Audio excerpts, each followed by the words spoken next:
السلام عليكم ورحمة الله وبركاته.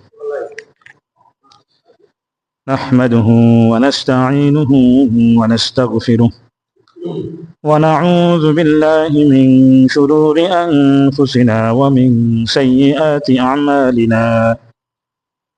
من يهده الله فلا مضل له ومن يضلل فلا هادي له. ونشهد أن لا إله إلا الله وحده لا شريك له. ونشهد أن سيدنا ومولانا محمدا عبده ورسوله. أما بعد فقد قال الله تعالى في كلامه المجيد: أعوذ بالله من الشيطان الرجيم. بسم الله الرحمن الرحيم. لن ينال الله لحومها ولا دماؤها ولكن يناله التقوى منكم. كذلك سخرها لكم لتكبروا الله على ما هداكم وبشر المحسنين. صدق الله العظيم. وقال رسول الله صلى الله عليه وسلم: من وجد سعة لأن يزح فلم يزح فلا يحضر مصلانا، أو كما قال عليه الصلاة والسلام. সম্মানিত মুসলিয়ান কিরাম, মহান আল্লাহ তাআলার দরবারে অসংখ্য অগণিত শুকরিয়া আদায় করি। আল্লাহ তাআলা আমাদেরকে আজকের এই পবিত্র জুমার দিনে জুমার নামাজ আদায়ের জন্য আগে আগে মসজিদে আসার তৌফিক দিয়েছেন। এই জন্য আমরা সকলেই বলি আলহামদুলিল্লাহ। আজকে শুক্রবার, আর কিছুদিন পরেই আমাদের সামনে মুসলমানদের যেই সবচেয়ে বড় দুইটি উৎসব রয়েছে, দুটি ঈদ রয়েছে, এই দুই ঈদের একটি আমাদের সম্মুখে উপস্থিত হবে। সেটা হচ্ছে ঈদুল আজহা তথা কুরবানির ঈদ। আগামী বৃহস্পতিবার এই কুরবানির ঈদ আমাদের সম্মুখে উপস্থিত হবে। কুরবানির ঈদ, এই ঈদে মুসলমানরা আল্লাহ তাআলার সন্তুষ্টির উদ্দেশ্যে কুরবানি করে থাকে, ত্যাগ করে থাকে। এই কুরবানি এর ইতিহাস হচ্ছে অত্যন্ত প্রাচীন। হযরত আদম আলাইহিস সালামের সন্তান হাবিল ও কাবিল, তাদের থেকে এই কুরবানির ইতিহাস চলে আসছে। অর্থাৎ পৃথিবীর শুরু লগ্ন থেকেই এই কুরবানি মানুষ দিয়ে আসছে আল্লাহ তাআলার সন্তুষ্টির উদ্দেশ্যে। হাবিল কাবিলের কুরবানি তথা ইব্রাহিম আলাইহিস সালাম এর আগ পর্যন্ত আল্লাহ তাআলার সন্তুষ্টির জন্য যে কুরবানি দেওয়া হতো, সেইটা মানুষের ভক্ষণ করা বা সেখান থেকে মানুষের উপকৃত হওয়া নিষেধ ছিল। এবং ওই কুরবানির কবুলের নিদর্শন ছিল যে আসমান থেকে একটা আগুন এসে ওই কুরবানির বস্তুকে জ্বালিয়ে দিত। যার বস্তুকে জ্বালিয়ে দিয়েছে বুঝতে হবে যে তার কুরবানি আল্লাহ তাআলা কবুল করেছেন। যেমনটা আমরা হাবিল কাবিলের ঘটনায় দেখতে পাই। হাবিল কাবিল যখন আল্লাহ তাআলা যখন তাদেরকে কুরবানি করতে বললেন, তখন হাবিল একটি উট বা একটি মেষ আল্লাহ তাআলার জন্য কুরবানি করলেন, আল্লাহ তাআলার জন্য একটি পাহাড়ের উপরে রেখে আসলেন। আর কাবিল হচ্ছে কিছু শস্য দানা পাহাড়ের উপরে রেখে আসলো। আসমান থেকে একটি আগুন এসে হাবিলের কুরবানিটা কবুল করলেন, অর্থাৎ ওই জন্তুটাকে জ্বালিয়ে দিল। এভাবেই পৃথিবীর সূচনা লগ্ন থেকে এই কুরবানির ইতিহাস চলে আসছে। কিন্তু আমাদের বর্তমানে প্রচলিত যে কুরবানি আমরা করি, এই কুরবানির ইতিহাস মূলত হযরত ইব্রাহিম আলাইহিস সালামের থেকে শুরু হয়েছে। ইব্রাহিম আলাইহিস সালাম মুসলমানদের জাতির পিতা। পৃথিবীতে যতগুলো ধর্ম, এখন আসমানি ধর্ম যতগুলো রয়েছে, সমস্ত ধর্মগুলোর মূল শেকড় হচ্ছে ইব্রাহিম আলাইহিস সালাম। তো ইব্রাহিম আলাইহিস সালাম ছিলেন নিঃসন্তান। তার পুরো জীবনে তিনি কোনো সন্তান লাভ করেন নাই। বৃদ্ধ বয়সে আল্লাহ তাআলা তাকে একটি সন্তান দান করলেন, একটি পুত্র সন্তান দান করলেন। এত অপেক্ষার পরে যখন একটি সন্তান তার হলো, এই সন্তানটা ছিল তার খুব প্রিয়, খুব আদরের। স্বাভাবিক, মানুষ যখন একটা জিনিস খুব করে চাইবে এবং সেটা যখন সে পায়, তখন ওই জিনিসটা তার কি হয়, খুব কাছের হয়, খুব আপন হয়। তো এই সন্তান যখন ইব্রাহিম আলাইহিস সালামের সাথে চলাফেরার মতো একটা পর্যায়ে পৌঁছলো, আল্লাহ তাআলা কোরআন কারীমের মধ্যে বলেন: ফালাম্মা বালাগা মাআহুস সা'য়া ক্বালা ইয়া বুনাইয়া ইন্নী আরা ফিল মানামি আন্নী আযবাহুকা ফানজুর মাযা তারা قال يا أبت افعل ما تؤمر ستجدني إن شاء الله من الصابرين। ইব্রাহিম আলাইহিস সালাম বললেন, যখন তার সন্তান তার সাথে চলাফেরার বয়সে উপনীত হলো, তিনি বললেন, ইয়া আবাতি ফাআল, ক্বালা ইয়া বুনাইয়া ইন্নী আরা ফিল মানাম, আমি স্বপ্নে দেখলাম, আন্নী আযবাহুকা, আমি তোমাকে জবাই করছি, ফানজুর মাযা তারা, এই ব্যাপারে তোমার কি অভিমত, তোমার খেয়াল কি? সন্তান বললেন, ইয়া আবাতি ফাআল, হে আমার পিতা, আপনি যা দেখেছেন সেই অনুযায়ী কি করেন, আমল করেন। সাতাজিদুনি ইনশাআল্লাহু মিনাস সাবিরিন, আপনি আমাকে ধৈর্যশীলদের অন্তর্ভুক্ত পাবেন ইনশাআল্লাহ। অর্থাৎ ইব্রাহিম আলাইহিস সালাম তার সন্তানকে বলছেন যে আমি স্বপ্নে দেখেছি যে আমি তোমাকে জবাই করছি, আর সন্তান উত্তর দিচ্ছেন যে আপনি যে আল্লাহর পক্ষ থেকে যে আদিষ্ট হয়েছেন সেটা কি করেন, পালন করেন, আমাকে আপনি ধৈর্যশীলদের অন্তর্ভুক্ত পাবেন। তাহলে এদিকে নিয়ে আসেন। এরপর ইব্রাহিম আলাইহিস সালাম আল্লাহ তাআলার সন্তুষ্টির উদ্দেশ্যে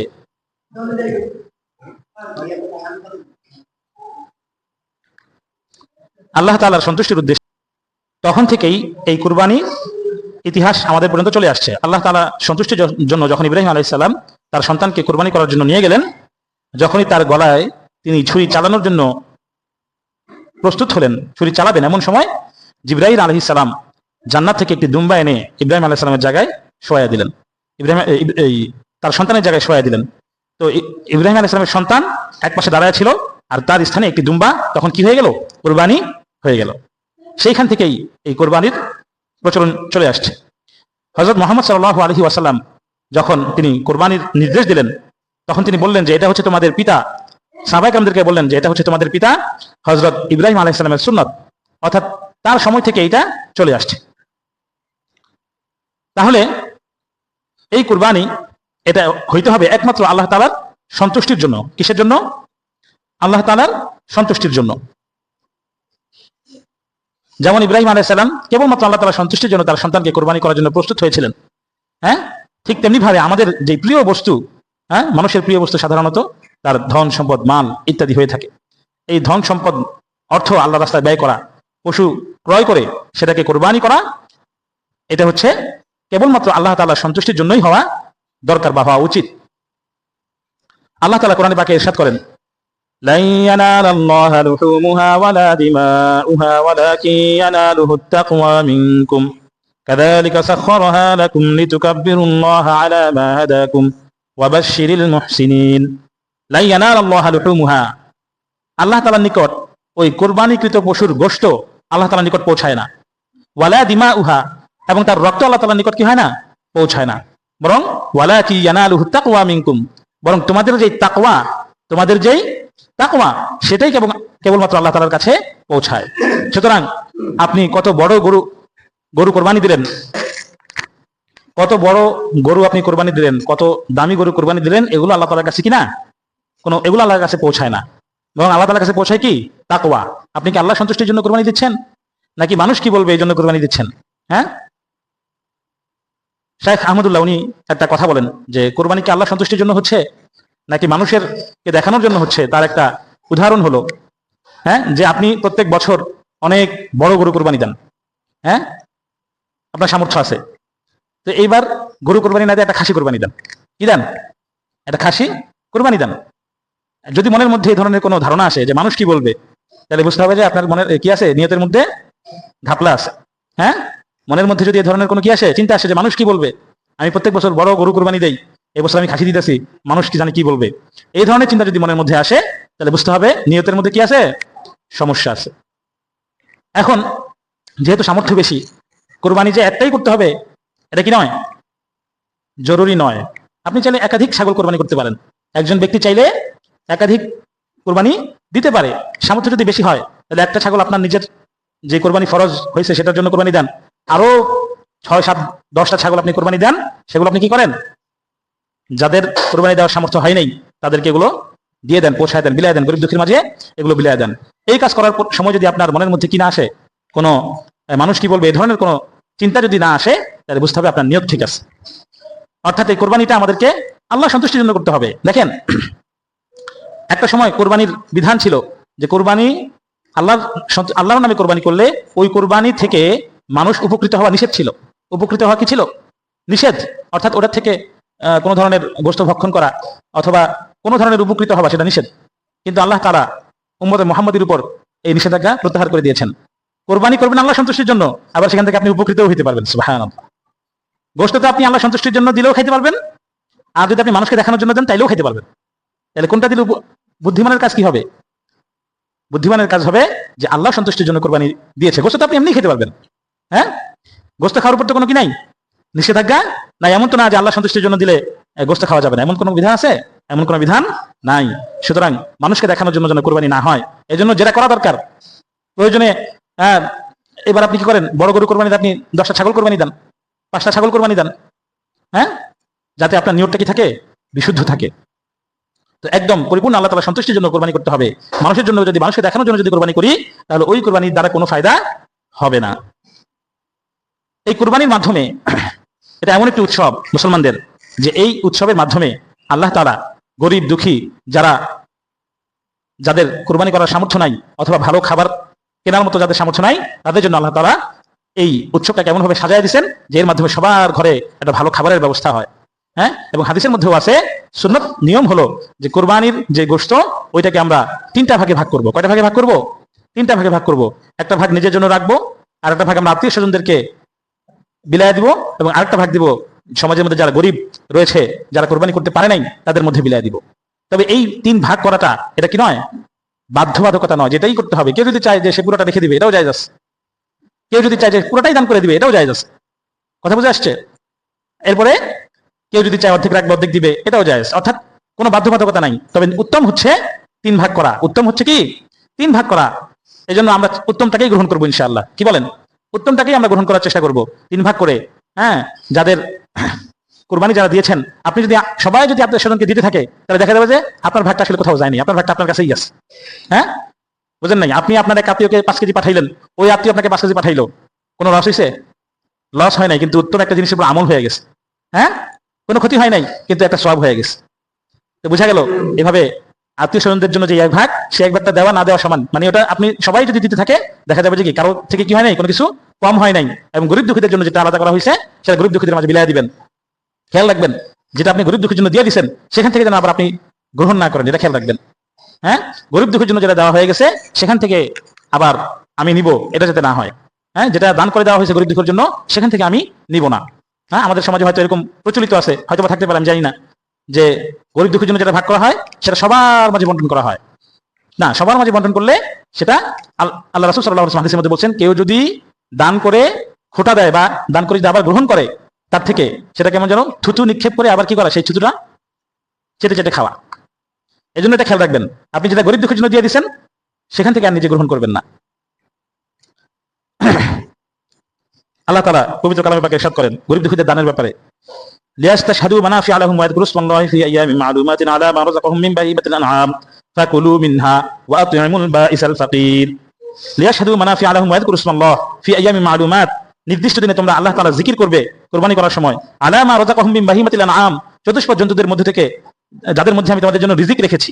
হ্যাঁ, চতুষ্পদ জন্তু যাদের মধ্যে তোমাদের জন্য রিজিক রেখেছি, তাদেরকে কুরবানির সময় তোমরা আল্লাহ জিকির করবে, এবং তোমরা কি করবে, ফাকুলু মিনহা, সেখান থেকে তোমরা নিজেরা খাবে, ওয়া আত'ইমুল বাঈসাল ফাকির, ওয়া আত'ইমুল বাঈসাল ফাকির, এবং গরিব দুঃখীদেরকে তোমরা সেখান থেকে খাওয়াবে। গরিব দুঃখীদেরকে তোমরা কি করবে, খাওয়াবে। এজন্য যদিও এটা সবটুকু নিজে রেখে দেওয়া কি আছে, জায়েজ আছে, তবে উত্তম হচ্ছে 3 ভাগ করে দিয়ে দেওয়া, এবং আমরা উত্তমটাই গ্রহণ করার চেষ্টা করবো ইনশাআল্লাহ। এখন আসেন, এই কুরবানি কাদের উপর ওয়াজিব হয়, কাদের উপর ফরজ হয়, কাদের জন্য কুরবানি করা বাধ্যতামূলক, অর্থাৎ কতটুকু সম্পদ থাকলে কুরবানি করতে হবে। যাকাতের জন্য যতটুকু সম্পদ, অর্থাৎ যাকাতের যে নিসাব, কুরবানির জন্য কি একই নিসাব, কুরবানির জন্য কি একই নিসাব। অর্থাৎ তবে যাকাতের জন্য শর্ত হলো ওই সম্পদটা 1 বছর আপনার কাছে থাকতে হবে, 1 বছর কি থাকতে হবে। কিন্তু কুরবানির জন্য 1 বছর থাকা কি নয়, শর্ত নয়, বরং জিলহজ মাসের 10 তারিখ, 11 তারিখ, 12 তারিখ, এই 3 দিনের মধ্যে যদি যাকাত পরিমাণ নিসাব, যাকাত পরিমাণ সম্পদের মালিক আপনি হয়ে যান, তাহলে আপনার উপর কুরবানি করা ফরজ। কথা বুঝে আসছে? জিলহজ মাসের 10, 11, 12 এই 3 দিনে যদি আপনি যাকাত পরিমাণ সম্পদের মালিক হয়ে যান, তাহলে আপনার উপর কুরবানি করা ফরজ। তো বর্তমান এই বছর অর্থাৎ কুরবানি যে সর্বনিম্ন যে নিসাব, রূপার যে নিসাব 52.5 ভরি রূপা, এই 52.5 ভরি রূপার দাম আসে হচ্ছে 1,85,000 টাকার মতো, 1,85,000 85,000 টাকা বা কিছু এদিক সেদিক হবে আর কি, 70 থেকে 90,000 টাকা ধরেন। হ্যাঁ, অর্থাৎ এই 1,85,000 টাকা যদি কারো মালিকানায় থাকে, অর্থাৎ প্রয়োজনীয় খরচাদি বাদ দিয়ে, হ্যাঁ, দৈনন্দিন যে খরচ, তারপরে হচ্ছে প্রয়োজনীয় যে সমস্ত বিষয়গুলো আছে সেগুলো বাদ দিয়ে যদি অতিরিক্ত 1,85,000 টাকা থাকে, তাহলে ওই ব্যক্তির উপর কোরবানি করা ফরজ। সে কি করতে হবে? কোরবানি করতে হবে। কোরবানি করলে কি সব? হাদিসের মধ্যে রাসূল সাল্লাল্লাহু আলাইহি ওয়াসাল্লাম ইরশাদ করেন, মা আমিলা আদামিয়্যুম মিন আমালিন ইয়াওমান নাহরি আহাবু ইলাল্লাহ মিন আহরাকিদ দামি। যে কোরবানির দিনে আল্লাহ তাআলার নিকট মানুষের সব আমলের মধ্যে থেকে সবচেয়ে প্রিয় আমল হচ্ছে পশু জবাই করা। সবচেয়ে প্রিয় আমল কি? পশু জবাই করা। অর্থাৎ কোরবানির দিন সমূহের সবচেয়ে আল্লাহ তাআলার নিকট সবচেয়ে প্রিয় আমল হচ্ছে পশু জবাই করা। এবং এই পশু যখন জবাই করা হয়, এই পশুর হাড়, পশুর শিং, পশুর যে চুল আছে, পশম, এগুলো কিয়ামতের দিন হাসরের মাঠে উপস্থিত হবে। উপস্থিত হয়ে ওই ব্যক্তির জন্য সুপারিশ করবে। হ্যাঁ, ওই ব্যক্তি যে কুরবানি করেছে তার প্রমাণস্বরূপ সেগুলো কি থাকবে? হাসরের মাঠে উপস্থিত থাকবে। এবং এই পশুর রক্ত মাটিতে পড়ার আগেই এই কুরবানি আল্লাহ তাআলার কাছে কি হয়ে যায়? কবুল হয়ে যায়। সুবহানাল্লাহ। অর্থাৎ কুরবানি যখন আপনি করবেন, এই পশুর রক্ত মাটিতে পড়ার আগেই এই কুরবানি আল্লাহ তাআলার নিকট কবুল হয়ে যায়। সুতরাং তোমরা খুশি মনে, আল্লাহ রাসূল বলছেন, তোমরা খুশি মনে কি করো? কুরবানি করো। অর্থাৎ কুরবানিটাকে খুশি মনে করা উচিত। অনেকে এটাকে কি মনে করতে পারে?